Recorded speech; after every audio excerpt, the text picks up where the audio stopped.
students, right? So our last topic was we have studied about the internal structure of the testis. Right now we are going to study the gross all the parts of the male reproductive system. So students, we have studied that there are male possesses scrotal sacs. Those are present outside the body in the outside the abdominal cavity, and this scrotal sac possesses a pair of testis, right? From the posterior part of the scrotal sac arises epididymis, which gives rise to a tube-like structure, that is vasa deferens, right? So we are going to draw and simultaneously study the different other parts and other organs of the male reproductive system. So we have studied the primary sex organ, that is testis. We have to study all the other accessory organs as well as ducts, that is glands and ducts, right? So we are drawing first the scrotal sacs. Students, the scrotal sacs are near to each other and they are separated only by septum, right? So both the scrotal sacs are separated only by the septum, but because we can study all the parts of male reproductive system clearly, that is why we are drawing it separately. What does this scrotal sacs possess? They possess testis, right? So a pair of testis, let me draw it with a red diagram. A pair of testis is present in the scrotal sac, right? So those are the testes, right? Arising from the testis is a highly coiled tube, that is epididymis. It is actually arising on the posterior part of the testis, but because we can see it from the frontal view, we are drawing it on the sideways, right? So arising from the testis is the epididymis. So posterior part of the testis is having epididymis. Yes, students. Then from epididymis, what is arising? Arising from epididymis is the tube that is called as vasa deferens. So let me name it first, right? This is scrotal sac. This is testis. This is epididymis. Arising from the epididymis is a tube. That tube is called as vas deferens, right? So students, we have studied that this testis descend from the abdominal cavity during 7th month of the fetal development through a canal, and that canal is called as inguinal canal. So here is the inguinal canal, right? So testis is going to descend from this inguinal canal, and vasa deferens, right? So this tube is vasa deferens. This vasa deferens runs upwards. It runs anteriorly towards the abdominal cavity, and it enters into the abdominal cavity through again this inguinal canal, right? So it is entering the abdominal cavity through inguinal canal, right? So this is inguinal canal. And the vasa deferens, which is arising from epididymis, is running upwards and it is entering into the abdominal cavity again through a canal. That canal is inguinal canal, right? So over here, this is the lower part of the abdomen, the pelvic region of the abdomen, right? What will it possess? It will possess urinary bladder, right? So urinary bladder is present over here, right? So this is urinary bladder.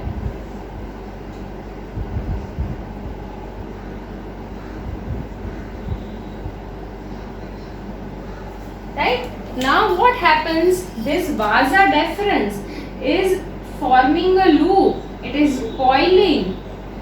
It is forming a loop around the urinary bladder, and again it is descending downside, right? Again, if we'll draw this side also, then this is vasa deferens. It is forming a loop, and again it is descending. Clear, right? So this is urinary bladder. This part of urinary bladder is called as urethra. Students, we know that urinary bladder stores urine, and the stored urine is coming out through this duct, that is urethra. Now what happens? This vas deferens is mixing. It is joining with the urethra, right? So this vasa deferens is joining with the urethra, right? And then forms a common duct. So now that common duct is called as urinogenital duct, right? So this duct is called as urinogenital duct. Why is it called as urinogenital duct? Because this is a duct which is carrying urine from the urinary bladder as well as sperms from the vasa deferens, right? So this vasa deferens is moving anteriorly upwards into the abdominal cavity through inguinal canal. It is forming a loop over the urinary bladder. It is again descending and it is merging with the urethra to form a common duct. That duct is called as urinogenital duct. Clear, students? Right? So that is urinary bladder and this is urinogenital duct. Why is it called as urinogenital duct? Because it is a common passage for both male gametes as well as urine. Right? Now over here, so let me remove this inguinal canal because we all know it. Right? Over here again there is a pair of accessory glands. Those accessory glands are called as seminal vesicles, right? So on both the sides are the pairs of accessory glands which are called as seminal vesicles. So these are seminal vesicle, right? And the duct of the seminal vesicle is again opening into the vasa deferens, right? So this duct is again opening into the vasa deferens. This is clear, right? So this remaining part of vasa deferens, right, after the opening of seminal vesicle and before it merges into the urethra, this much part of vasa deferens is called as ejaculatory duct.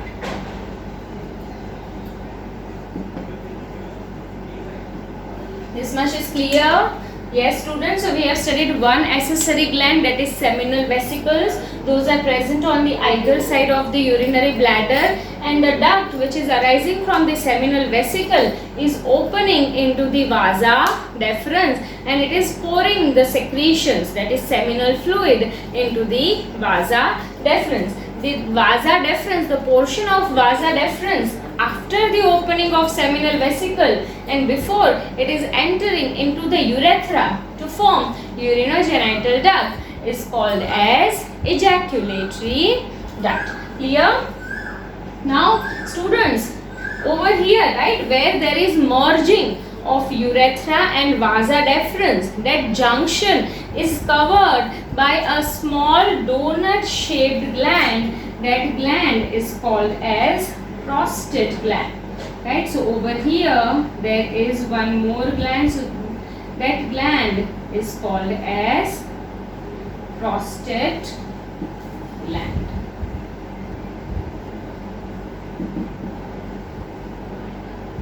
Right? So prostate gland is a donut shaped gland which is actually covering the junction between vasa deferens and urethra. Because we have studied it, we are drawing it on the above side.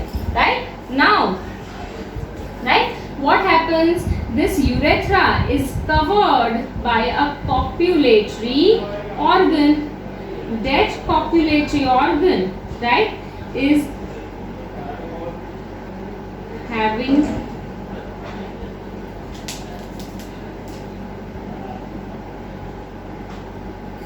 right.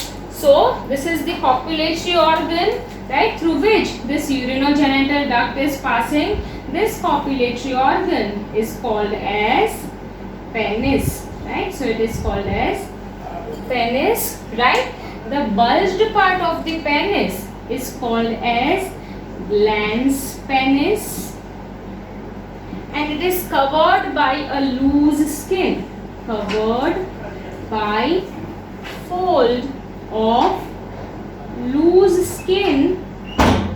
That fold of loose skin is called as prepuce. Prepuce or loose skin itself, right, students? So this is an overview of all the parts of the male reproductive system. Again, a pair of glands are present at the base of the penis. Those glands are called as bulbourethral gland, right? Those glands are called as bulbourethral glands. So let's quickly revise it, right? For our study, we have drawn both the scrotal sacs apart. Actually, both the scrotal sacs are together and they are only divided by septum. Each scrotal sac possesses one testis, right? The posterior part of the testis arising from the posterior part is epididymis, which is highly coiled tube, right? The epididymis is giving rise to vasa deferens. So we have studied the structure, right? This is testis, right?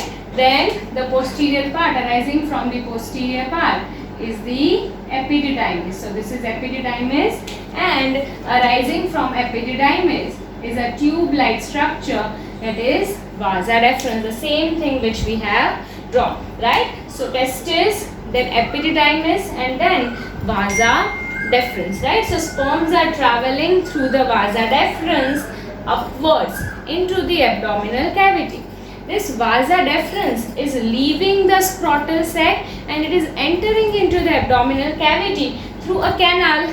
That canal is called as inguinal canal, right? So inguinal canal is a canal which is a connection between abdominal cavity and the scrotal sac, through which vasa deferens is ascending into the abdominal cavity. Then in the lower part of the abdominal cavity, it loops around the urinary bladder, right? So it loops around the urinary bladder. It again descends and it joins the urethra part of the urinary bladder. Once it joins the urethra part of the urinary bladder, the duct is called as urinogenital duct, because it is a common opening for both male gamete as well as for the urine, right? But on the sides of urinary bladder are a pair of glands called as seminal vesicles, and this seminal vesicles open into vasa deferens to pour its secretions through a duct, right? The portion of the vasa deferens after the opening of seminal vesicle and before entering into the urethra is called as ejaculatory duct. So actually what happens, the two ejaculatory ducts are combining with urethra to form a common urinogenital duct. So this is a common urinogenital duct. It is covered by the copulatory organ, that is penis. Penis is a copulatory organ which is used for the process of insemination, that is insertion of the sperms into the vagina of the female reproductive system, right? This penis is highly vascular, right? The lower part of the penis is bulged, which is called as glans penis, and it is covered by a fold of skin which is called as loose skin or prepuce, right? So we have studied, students, there are three accessory glands present in male reproductive system. One is a pair of seminal vesicles, second is prostate gland. So prostate gland is a donut shaped gland which is present anteriorly to the junction of ejaculatory duct and urethra. So this structure is actually the prostate gland. This is prostate gland, right? And again a pair of small bulbourethral glands are also present at the base of the penis. Right, students, our next topic is we are going to study about the secretions of these glands and what are the compositions of these secretions. Okay, yes students, so we have studied all the parts of male reproductive system. We have studied about its accessory ducts. So let me remind you once more, which are the accessory ducts. We can say that the pathway of the transport of the sperms is from seminiferous tubules to retrotestis to vasa efferentia to epididymis to vasa deferens to ejaculatory duct and finally to the urinogenital duct, and it opens outside through the opening. This opening, right, this opening is called as urethral meatus. Right, students, we have studied about 3 accessory male reproductive glands, that is a pair of seminal vesicles, a pair of bulbourethral glands also called as Cowper's gland, and a single prostate gland. Right, what are the secretions of these glands that we have to study? Right, so first is seminal vesicles. Right, what is the secretions of seminal vesicles? This seminal vesicles form 60% of semen, right? So semen is a liquid. It is an alkaline milky white liquid which is ejected, which is ejaculated from the penis at the time of sexual intercourse, right? So the seminal fluid is a fluid which is released from seminal vesicles. It constitutes 60% of the secretion of the semen. What does it possess? So it is alkaline, right? So it makes the pH around alkaline pH, right? Then what is the composition of it? Then it possesses fructose. It also possesses prostaglandins, right?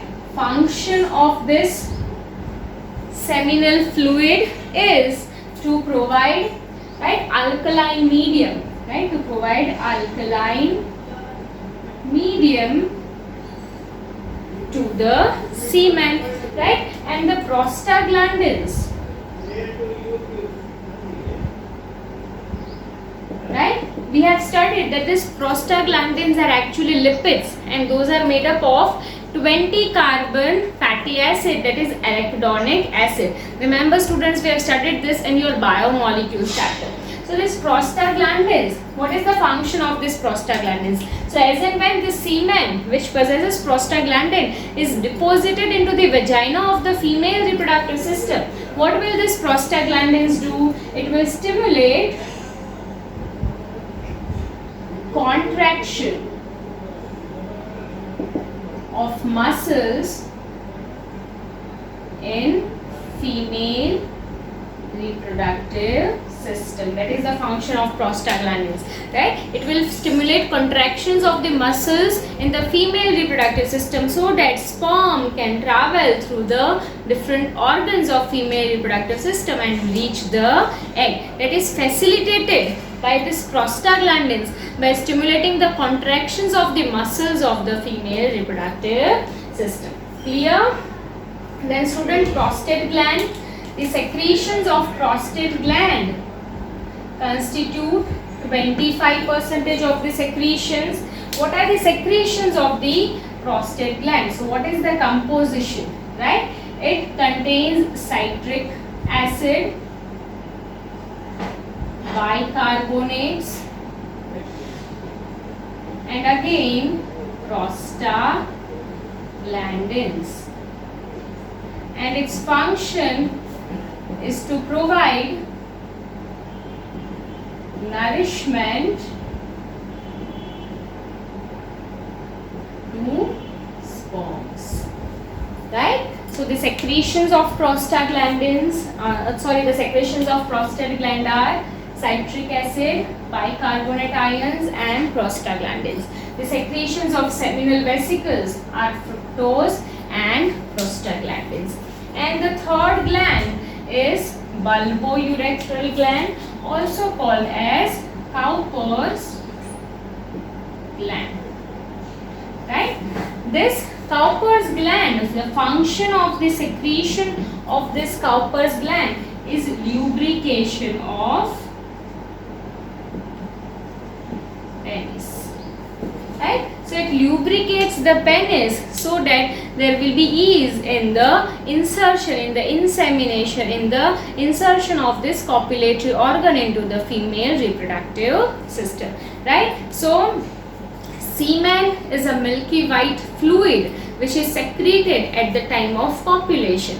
What is the composition of semen? 60% of semen is made up of seminal fluid, right? And seminal fluid possesses fructose and prostaglandins. 25% of semen comes from the secretion of prostate glands, and rest of 10 to 15% of semen comes from the secretion of bulbourethral gland. Secretions of prostate gland are citric acid, bicarbonate ions and prostaglandins, right? And secretions of bulbourethral gland is nothing but mucus, right, which provides lubrication to the sperms and to the penis. Right, students, one more thing you have to remember, that is about the transverse section of the penis.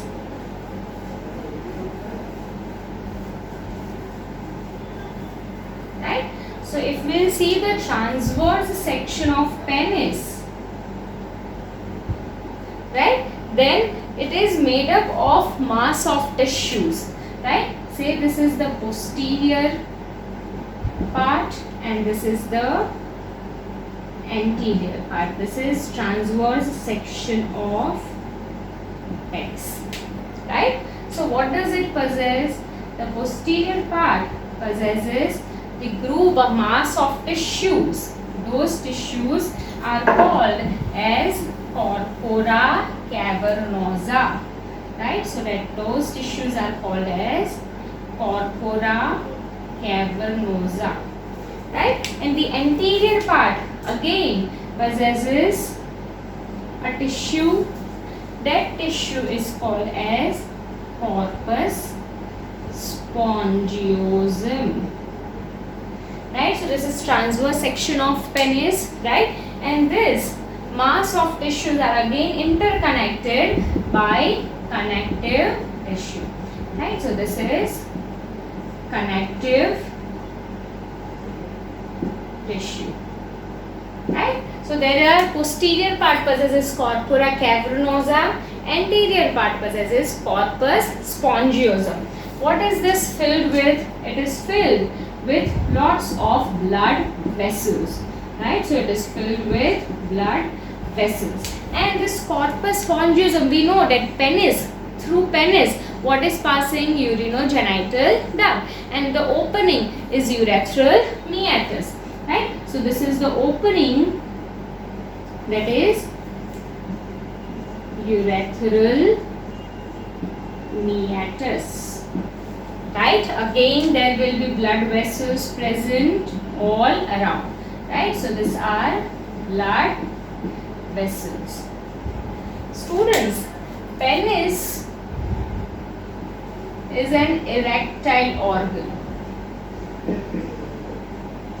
right, and it is highly vascular. Right? So at the time of sexual intercourse, penis is a highly vascular, so there will be rush of blood into these blood vessels. So the blood vessels will be filled with blood at the time of sexual intercourse, and hence this penis will become erect. So the tissues are corpora cavernosa and corpus spongiosum. Corpora cavernosa are placed posteriorly and corpus spongiosum is placed anteriorly, and it is this corpus spongiosum which possesses the opening of the urinogenital duct, which means the urinogenital duct is passing through this tissue and it is opening through this tissue. This type of questions can be asked in your NEET exam, right? So urethral meatus, the opening. What is urethral meatus? It is the opening